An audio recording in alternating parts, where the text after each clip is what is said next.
ایک دفعہ ہیلی کاپٹر بنا دیا ہم کو انہوں نے, بغیر کرسی کے بیٹھ جاؤ, تھوڑی دیر بیٹھے رہے تو تھائس اس سے الحمدللہ اب جم میں تھائس لگا لیتے ہیں اس بہانے, ٹھیک ہے نا. تو اب یہ جو بچے آ رہے ہیں نا, یہ بہت عجیب ٹائپ کی چیزیں آ رہی ہیں مارکیٹ میں. اب یہ ذرا سی بھی اسٹریس برداشت, اگر میں اس اسکول میں نہ پڑھا ہوتا میں 4 شادیاں نہیں کر سکتا تھا. اس اسکول میں ہم نے سوٹے بھی کھائے, ڈنڈے بھی کھائے, مرغے بھی بنے, صحیح ہے نا. اس سے کیا ہوا, بڑے بڑے کام کرنے کا کانفیڈنس پہ حوصلہ پیدا ہوا. پھر ہم نے جب دوسری شادی کی, ہم نے کہا ڈنڈے کھائیں گے, وہ تو ہم پہلے کھا چکے ہیں, عادی ہیں. سوٹے بھی کھا چکے ہیں, عادی ہیں.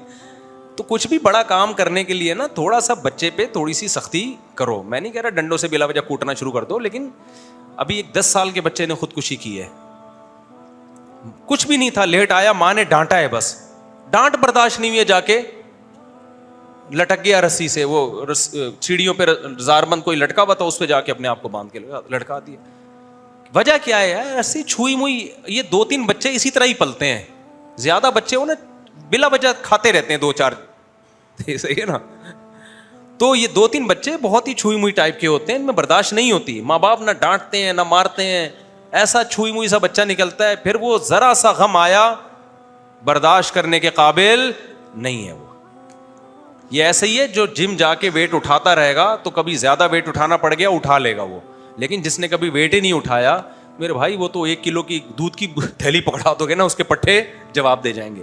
تو ایسے ہی چھوٹی بہت ٹینشن جو بچہ بچپن سے, ہلکی, زیادہ نہیں ہو, ڈپریشن میں نہ چلا جائے کہیں, وہ ہلکی پھلکی ٹینشن بچے کو ملتی رہے نا, تو بچے میں ٹینشن برداشت کرنے کی صلاحیت بڑھتی ہے. باپ کا روب ہو, ماں کا روب ہو, بھائی کا روب ہو, ٹیچر کا روب ہو, تھوڑا سا روب میں پھر اس کو انجوائے بھی کرنے دو, ہر وقت روب میں نہ رکھو ورنہ ٹھٹر جائے گا وہ. اس کو خوشیاں بھی دو, تھوڑا سا روب بھی رکھو, تو اس سے بچہ صحیح بنتا ہے. ہمارے ابا ہماری چترول بھی لگاتے تھے, لیکن اس کے سائڈ افیکٹ ختم کرنے کے لیے بعد میں بڑا پیار بھی کرتے تھے بٹھا کے, دیکھو بیٹا میں نے جو آپ کو آج کوٹا ہے یہ آپ کے فائدے کے لیے کوٹا ہے, اور یہ پیسے لو, جاؤ کچھ چیز لے کر آ جاؤ, کچھ کھا لو, ٹھیک ہے نا, آئس کریم کھا لو, یہ کھا لو, گولا گنڈا کھا لو. کھاتے بھی وہ چیزیں تھے جو صحت کے لیے نقصان دہ ہو, اس سے گلے بھی مضبوط ہو گئے الحمدللہ. گولا گنڈا کھا رہے ہیں جا کے, ٹھیک ہے نا, ورنہ اتنی دیر کون بول سکتا ہے بھائی. تو آج بہت ہی بچوں کو چھوئی میں بنا دیا ہے, اس سے بچے میں تکبر پیدا ہو رہا ہے. اس کو کوئی ڈانٹ دے تو بچہ اپنی انسلٹ محسوس کرتا ہے. میرے فادر کا ایٹیٹیوڈ ٹھیک نہیں ہے, میرے ٹیچر کا جو ایٹیٹیوڈ ہے وہ ٹھیک نہیں ہے. تو یہ تکبر ہے میرے بھائی, یہ اخلاق نہیں ہے, بگڑ رہا ہے یہ. تو بڑے بھائیوں سے بھی لوگ پٹتے تھے پہلے, باپ کیوں کیا, بڑا بھائی بھی باپ کی جگہ ہو, چاچے مامے پیٹتے تھے آگے. آج ماموں نے اگر بھانجے کو پیٹ دیا تو شوہر لڑتا ہے اپنی بیوی سے کہ تیرا بھائی کون ہوتا ہے میرے بچوں پہ ہاتھ اٹھانے والا. چاچے نے بچے کو ذرا ڈانٹ دیا تو عورت لڑتی ہے, تمہارا بھائی کون ہوتا ہے ہمارے بچوں پہ ہاتھ اٹھانے والا. تو دونوں مل کے بچوں کو فرعون بناؤ. پہلے کیا ہوتا تھا, ہمارے ماموں نے بھی ہمیں کوٹا ہے, اللہ کا فضل ہے, ڈانٹا تو ہے, کوٹنا تو مجھے یاد نہیں, ڈانٹا ہے ہم نہیں کبھی. ہمیں پتا تھا اماں کو شکایت کی, اماں کہے گی بھائی ماموں ہے تو وہ اماں, اور اماں اس نے تو ڈانٹا ہے, اماں تو چماٹ لگائے گی, ماموں کی شکایت کیوں لے کر آ رہا ہے. بڑے بھائی نے, مجھے یاد ہے ایک دفعہ میں ٹیوشن میں بہت غفلت سے لکھتا تھا نا, رائٹنگ نہیں میں صحیح کرتا تھا. میں جب لکھتا تھا نا ایسے جلدی پڑھائی میں دل ہی نہیں لگتا تھا ذرا سا بھی. مجھے پڑھنا اتنا مشکل, میں تو مدرسے میں آ کے پڑھنا شروع کیا میں نے اپنے شوق سے, ورنہ مجھے تو پڑھنے میں دل ہی نہیں لگتا تھا. نمبر الحمدللہ آتے تھے, اچھے نمبر اچھے آتے تھے, لیکن پڑھائی میں دل لگتا نہیں تھا. نقل کر کے نہیں آتے تھے, ویسے ہی آ جاتے تھے. تو مجھے یاد ہے میرے بڑے بھائی مجھے پڑھا رہے تھے, 12 سال عمر میں بڑے ہیں مجھ سے, مجھے 8ویں میں تھا یا 9th میں تھا میں. اب جیسے کوئی لفظ لکھنا ہے نا, please convey my compliments to all the members of the family, am love to dear Nadeem, جیسے اپلیکیشن لکھ رہے ہیں. اب میں لکھتا ہوں ایسے بے دردی سے نا, مجھے کھیل کود میں زیادہ مزہ آتا تھا, جیسے بچوں کا شوق ہوتا ہے. تو کبھی ٹی کا اوپر کا ڈنڈی چھوڑ رہا ہوں, کبھی ایف کی ایک ڈنڈی چھوڑ کے لکھ رہا ہوں. ٹی لکھ رہا ہوں تو اوپر کا ٹی تو پورا یوں کر کے اوپر بھی تو لگاؤ نا, اوپر لگانے کی توفیق ہی نہیں ہو رہی. ابے کیا مصیبت ہے. تو میرے بھائی مجھے کہہ رہے ہیں بھائی یہ کمپلیٹ لفظ ورڈ لکھو, آپ پوری اسپیلنگ پوری کرو. اچھا ٹی لکھ دیا, پھر آگے مجھے یاد ہے میں نے یوں لگایا, اوپر کی ڈنڈی نہیں لکھی, آگے جانے لگا. جیسے اپنا نام لکھ رہا ہوں, فرض کرو طارق لکھ رہا ہوں, ٹی کی ڈنڈی نہیں لکھ رہی, ARIQ, ڈنڈی چھوڑ دیا, پہ ٹائم نہیں ہے, دیکھیں گے یار, ٹھیک. تو مجھے یاد ہے ایک دم مجھے زناٹے دار آواز آئی نا, پٹاخ کی زوردار آواز آئی, میں سمجھا کسی اور کو لگا ہے, کیونکہ مجھے ہاتھ نظر نہیں آیا, اتنی اسپیڈ سے آیا.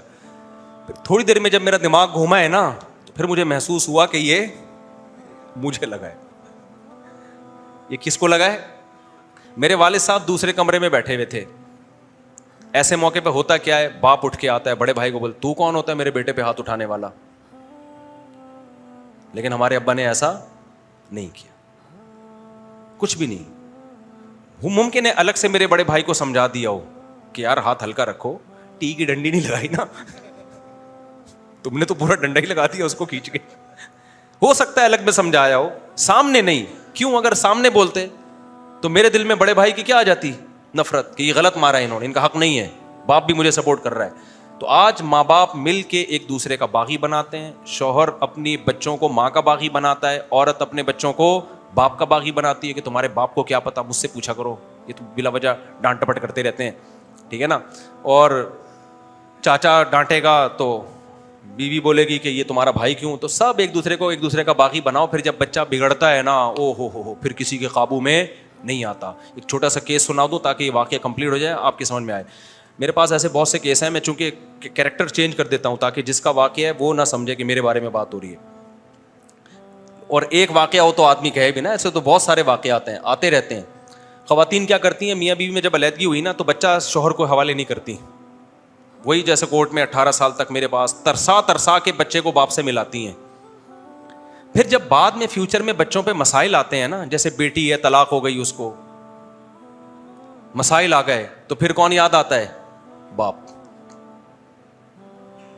چند دن پہلے ایسے ہی میرے پاس کیس آیا, خاتون کہتی ہے میری بیٹی بڑی ہوئی تھی, شادی کر دی, طلاق ہو گئی, اس کی ایک چھوٹی بچی تھی, ہم نے رکھ لی, ہم نے کہا اس کے شوہر کے حوالے نہیں کریں گے. اب فائنینشلی بڑے مسائل آ رہے ہیں, بچی بڑی ہو گئی, 24-25 سال کی ہو گئی بچی. اب خاتون کہتی ہے میں اپنی جائیداد اس نواسی کے نام کرنا چاہتی ہوں, تو میرے دوسرے خاندان والے اور خاندان میں کوئی بچی کو رکھنے کے لیے تیار نہیں ہے. میں نے کہا آپ اس کے باپ کے حوالے کرو. کہنے باپ نہیں لے رہا. کہہ رہے جب بچی تھی مجھے دی نہیں ہے بھائی, 24 سال اس کو مجھ سے دور رکھا, اور اب جب پیسے ختم ہو گئے ہیں اور مسائل کھڑے ہو گئے ہیں تو میرے حوالے کر رہے ہو آ کے. میں نے کہا یہ آپ نے کتنی بڑی غلطی کی, آپ کو بچپن میں ہی باپ کے حوالے کر دینا چاہیے تھا اس کو. باپ جس طرح سایہ بنتا ہے اولاد کے لیے, ماں تو کسی اور گھر میں جاتی ہے نا شادی کر کے, اس کی ماں نے بھی تو شادی کر کے, سوتیلا باپ تھوڑی اس طرح سے سپورٹ کرے گا اس کو. بلکہ آج کل ٹھڑک کا دور ہے, سوتیلے باپ سے تو عزت کی حفاظت رہ جائے غنیمت ہے. سب کی میں بات نہیں کر رہا کسی کے آپ شک کرنا شروع کر دیں. سوتیلے باپوں کی تو کمپلینز آ رہی ہیں, وہ تو غلط نظروں سے اس بچی کو دیکھنا شروع کر دیتے ہیں. جس کے شخص کے بارے میں یہ اعتماد نہیں ہے کہ پتہ نہیں گندی نظر سے دیکھے گا, اس پر آپ اس کو اس کا سرپرست بنائیں گے کیا؟ سارے ایسے نہیں ہوتے, اللہ کا شکر ہے نیک لوگ بھی ہوتے ہیں, لیکن یہ دور شہوت پرستی کا دور ہے, اس میں کیسے اعتماد ہوگا؟ لیکن نہیں, اس وقت عورت بڑی فنٹر بنتی ہے, نہیں جی بچے تو میں رکھوں گی, میں اس کو میں خود پالوں گی. بعد میں مسائل کھڑے ہوتے ہیں, اس کے بعد وہ نہ ادھر کا نہ ادھر کا. اس لیے اسلام نے حکم دیا ہے کہ عورت کہیں بھی شادی کرتی ہے, بچہ فوراً کس کے حوالے کرے گی؟ وہ باپ کے حوالے, اس میں بچے کا فائدہ ہے. اب بچی اتنی بڑی ہو گئی, نہ وہ باپ سے مانوس ہے, اور باپ کروڑ پتی ہے لیکن اس کے پیسوں سے فائدہ نہیں اٹھا سکتے. وہ کہے گا جب میں مانگ رہا تھا دے نہیں رہتے, اب پیسے کم ہو گئے ہیں تو مجھ سے بھیک مانگنے کے لیے آ گئے ہو. یہ ایک کیس نہیں ہے, ایک کیس نہیں ہے, 20 کیسز ہیں. تو اس لیے بچوں کو باپ سے دور نہ کیا جائے. باپ, اور میں نے دیکھا ہے باپ کے حوالے کر دو گے نا, وہ ماں سے ملنے دے گا, وہ ماں کے پاس رات بھی گزارنے دے گا. لیکن ماں حوالے کرو گے تو وہ باپ سے چھین لیتی ہے. ساری نہیں چھینتی لیکن بہت کیسز آتے ہیں اس میں چھیننے کے, وہ نہیں دیتی پھر.